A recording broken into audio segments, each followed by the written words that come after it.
Hello friends, welcome back to our online lectures on detection and estimation theory.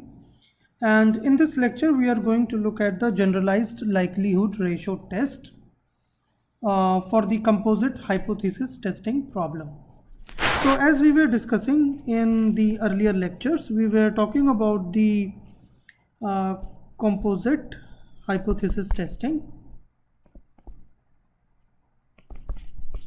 And so in this we understand that the PDF is not completely known. Some of the parameters may be unknown. Okay, some of the parameters in this case may be unknown. So there we discussed about the two approaches in this case.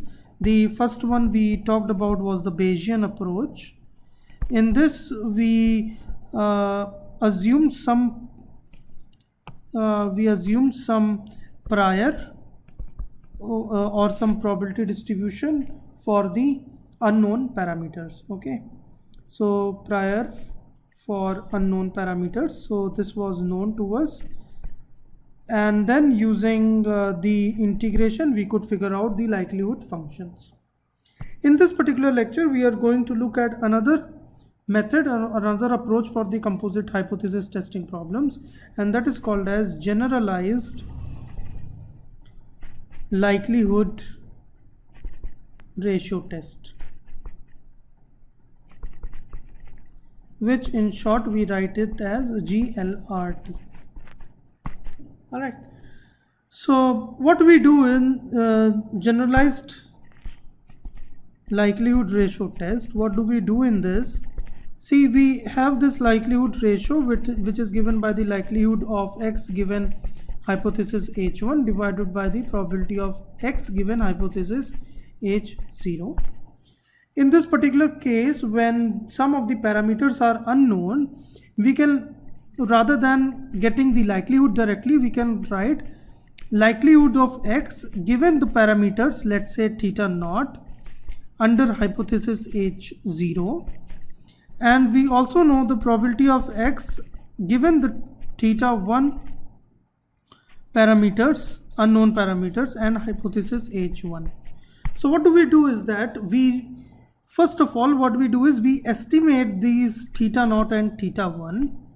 So we estimate theta naught and theta 1 using the maximum likelihood estimator.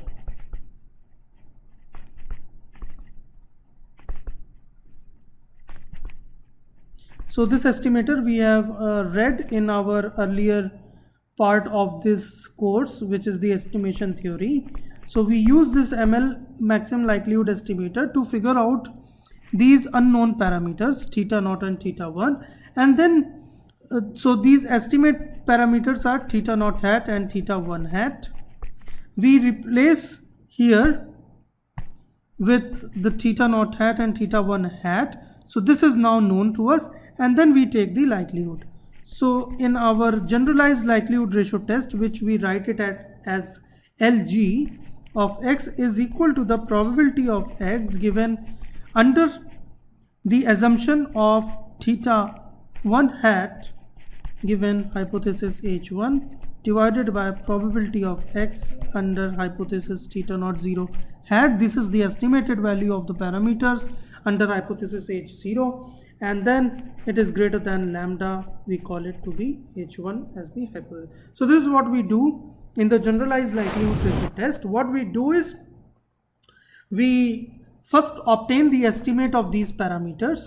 First we find out the estimate of these parameters using the maximum likelihood estimator, and then we plug in those values into the PDF of x given different hypothesis, and then take the ratio. So this is the generalized likelihood ratio test. So let's solve one problem. So I'm taking again the same problem that we took in the last time. So we have the problem of detecting unknown DC in white Gaussian noise. Okay, so this was our problem. So in this, the hypothesis H0 is Xn is equal to Wn. Wn is the white Gaussian noise as we have been taking, and its distribution is 0 with mean sigma square. These all are known. So this is all known. The second, the hypothesis H1 is Xn is equal to A plus Wn, and A is what is unknown to us. Okay, so A is not known to us, and n goes from 0, 1 to capital N minus 1. Alright, now what are the parameters under theta 0? Theta 0, no parameters are there because under hypothesis H0 everything is known. Alright, so under hypothesis H0 everything is known, so we can directly write probability of X given hypothesis H0, which is equal to 1 over 2 pi sigma square power n by 2 exponential of minus summation xi whole square over 2 sigma square. Okay, so this one is totally known to us. What is theta 1 going to be? Theta 1 is our A because A is unknown, and in this case the probability of X given A and H1 is equal to 1 over 2 pi sigma square power n by 2 exponential of minus summation xi minus A whole square over 2 sigma square.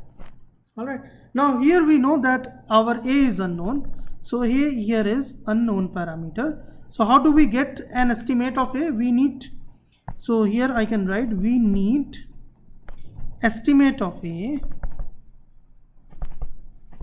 which is, let me call it as A hat, using the maximum likelihood estimator. Now we know what is a maximum likelihood estimator. So just a quick revision, MLE, what we do is we maximize the likelihood to figure out the estimate. Okay, this gives us the estimated value. So let's do that. What is the likelihood in this case? So the likelihood in this case is probability of X given A. This is what we used to write. I am just writing H1 just for us to understand that this is under hypothesis H1. This is equal to 1 over 2 pi, okay, it's the same thing, n by 2, and this is the exponential xi minus A whole square over 2 sigma square. Let me also write the limits also. I goes from 0 to capital N minus 1. Now how do we maximize the likelihood?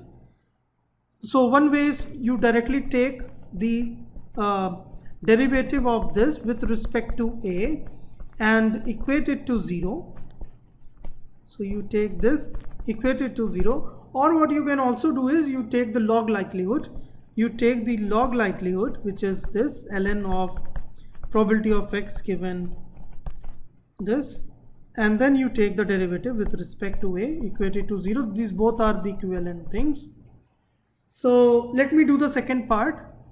You can do the first part also, but I am doing the second part. So what I am going to do is I am going to take the log likelihood of this function here, which will be equal to minus n by 2 ln of 2 pi sigma square minus summation xi minus A whole square over 2 sigma square.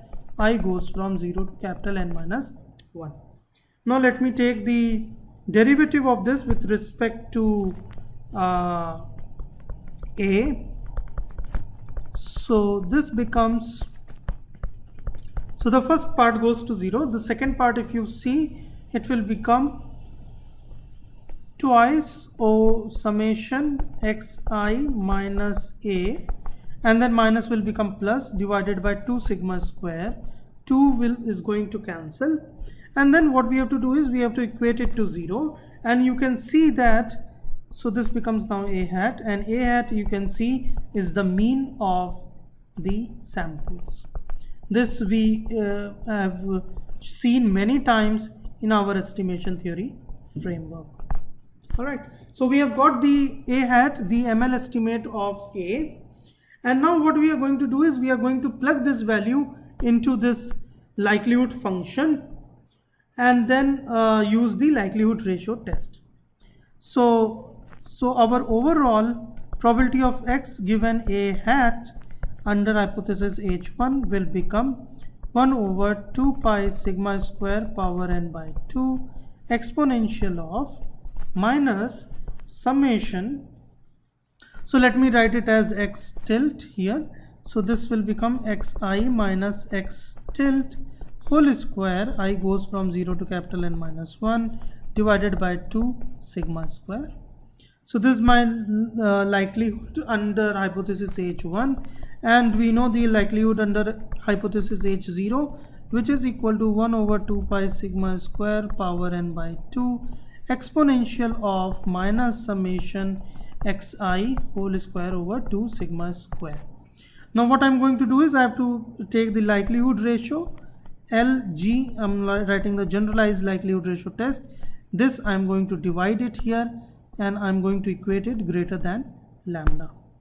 Now you can see these two are getting cancelled, and I'm going to take the log.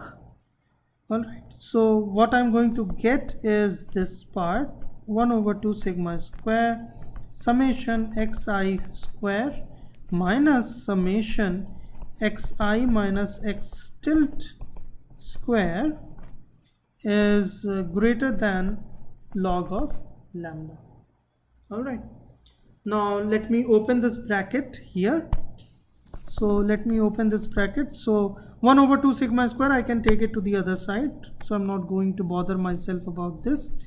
This becomes summation xi square minus summation again xi square minus n times x tilt square, right, and plus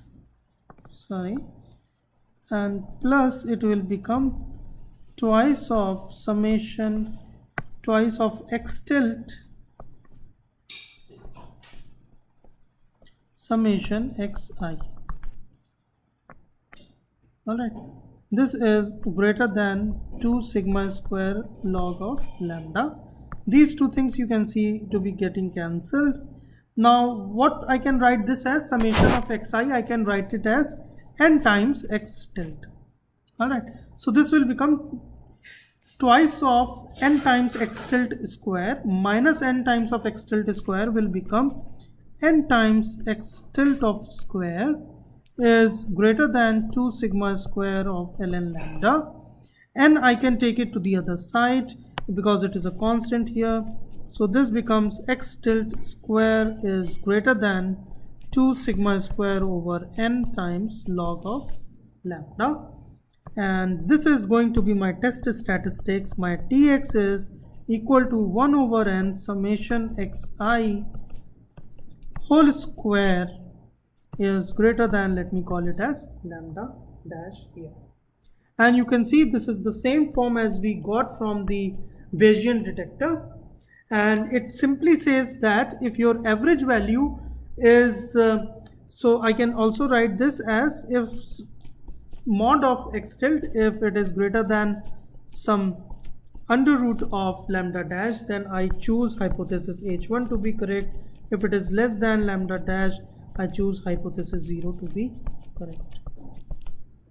Alright, so this we have again seen, and if I draw the graph here, this is x of tilt, and here we can see that if this is minus lambda dash, this is plus lambda dash, then in this particular region I decide hypothesis H0 to be correct, and in this region I'm going to decide hypothesis H1 to be correct. Alright, so this is the generalized likelihood ratio test example. For a very simple example, we have shown that the test gives us a clear statistics here. Now one thing to note here is, let me point it out to you here, that if there are multiple parameters that are unknown. So again, going back to my likelihood ratio test, if I have multiple parameters that are unknown in our problem, then finding out the optimal the ML estimates may be tough. Okay, we know that for a vector case, the ML estimator is very simple. You differentiate the likelihood with respect to each of the parameters and equate it to 0, and then solve the equations. You will get the maximum likelihood estimators for all these parameters. So it may be possible that sometimes the finding out these ML estimates may be tough, because we may not be able to solve these different set of equations. But in general, the generalized likelihood ratio test is easy to conduct as compared to the Bayesian approach, because in the Bayesian approach we may not know the prior, but here we can just simply compute the maximum likelihood estimator, maybe using some numerical methods also, and then use this test to detect the different hypotheses. So this is all about the likelihood ratio test. And before ending this lecture, let me give you a exercise problem for you to solve at your places. So I'm giving you an exercise problem,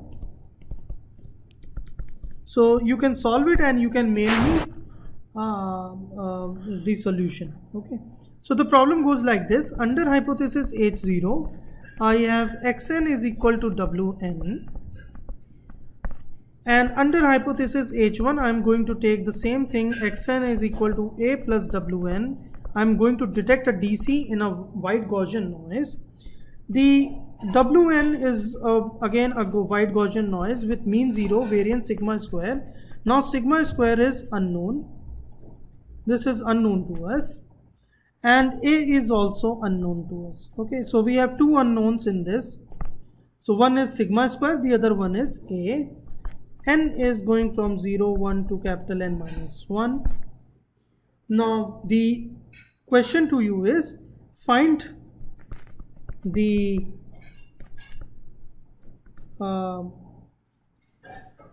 generalized likelihood ratio test for the above problem.